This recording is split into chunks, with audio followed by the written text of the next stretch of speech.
அனைவருக்கும் வணக்கம். சற்றுமுன் வெளியான முக்கிய அறிவிப்படி மக்களே மகிழ்ச்சியாக இருங்கள், மீண்டும் உங்கள் வங்கி கணக்கில் வரப்போகிறது ரூபாய் 12,000. தமிழகத்தில் குடும்பத் தலைவிகளின் வங்கி கணக்கில் ரூபாய் 5,000 செலுத்தப்பட்டுள்ள நிலையில் தற்போது மீண்டும் புதிய அறிவிப்பாக மத்திய அரசு ரூபாய் 12,000 வரவு வைக்கப்பட உள்ளதாக தகவல்கள் வெளியாகியுள்ளன. இதை பத்தி வீடியோல பார்க்க போறோம். வீடியோ ஸ்கிப் பண்ணாம பாருங்க. வீடியோக்குள்ள போறதுக்கு முன்னாடி இந்த வீடியோ லைக் பண்ண வச்சுக்கோங்க. உங்களுக்கு மத்திய மாநில அரசுகளின் சலுகைகளை உடனுக்குடன் துல்லியமாக தெரிஞ்சுக்க வேண்டும்னா இந்த சேனலை சப்ஸ்கிரைப் பண்ணிக்கோங்க. வாங்க வீடியோக்குள்ள போகலாம். தமிழ்நாட்டில் 2026 சட்டமன்ற தேர்தலுக்காக ஆளுங்கட்சியான திமுக மகளிர் உரிமைத்தொகை மற்றும் கோடைக்கால சிறப்பு நிதி என ஒரே தவணையாக ரூபாய் 5,000 வழங்கி மக்கள் மத்தியில் நற்பெயரை பெற்றுள்ள நிலையில் அதற்கு போட்டியாக மத்திய பாஜக அரசு ஒரு பிரம்மாண்டமான நிதி திட்டத்தை தயார் செய்து வருவதாக தகவல்கள் வெளியாகியுள்ளன.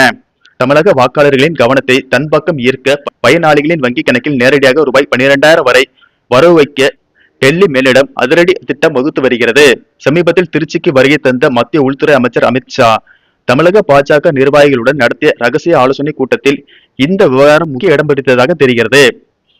தமிழக அரசின் ரூபாய் 5,000 திட்டம் பெண்களிடையே ஏற்படுத்தியுள்ள தாக்கத்தை முறியடிக்க வேண்டுமானால் அதைவிட பெரிய அளவிலான ஒரு நிதி உதவியை மக்களுக்கு நேரடியாக கொண்டு சேர்க்க வேண்டுமென மாநில நிர்வாகிகள் தரப்பில் வலியுறுத்தப்பட்டுள்ளது.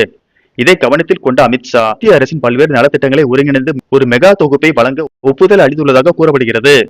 மத்திய அரசின் கேஸ் மானியம், உர மானியம் மற்றும் பிரதமரின் கிசான் சம்மான் நிதி போன்ற பல்வேறு திட்டங்களின் கீழ் வழங்கப்படும் நிலுவைத் தொகைகளை ஒருங்கிணைத்து அவற்றை மொத்தமாக ரூபாய் 12,000 பயனாளிகளுக்கு வழங்க ஆலோசிக்கப்பட்டு வருகிறது. நேரடி பலன் பரிமாற்றம் மூலம் இந்த தொகை மக்களின் வங்கி கணக்கிற்கு செல்லும் போது அது ஆளுங்கட்சியின் திட்டத்தை விட அதிக தாக்கத்தை ஏற்படுத்தும் என பாஜக நம்புகிறது. இது வெறும் தேர்தல் கால அறிவிப்பாக மட்டுமின்றி தமிழகத்தில் பாஜகவின் வாக்குறுதி வங்கியை உறுதிப்படுத்தும் என கூறப்படுகிறது.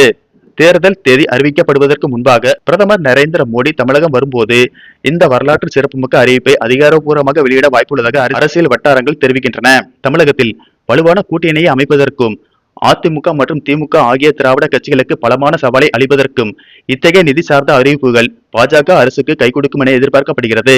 இதனால் தமிழக மக்களின் வங்கி கணக்கில் ரூபாய் 12,000 விரைவில் வரவு வைக்கப்பட உள்ளது. நன்றி, வணக்கம்.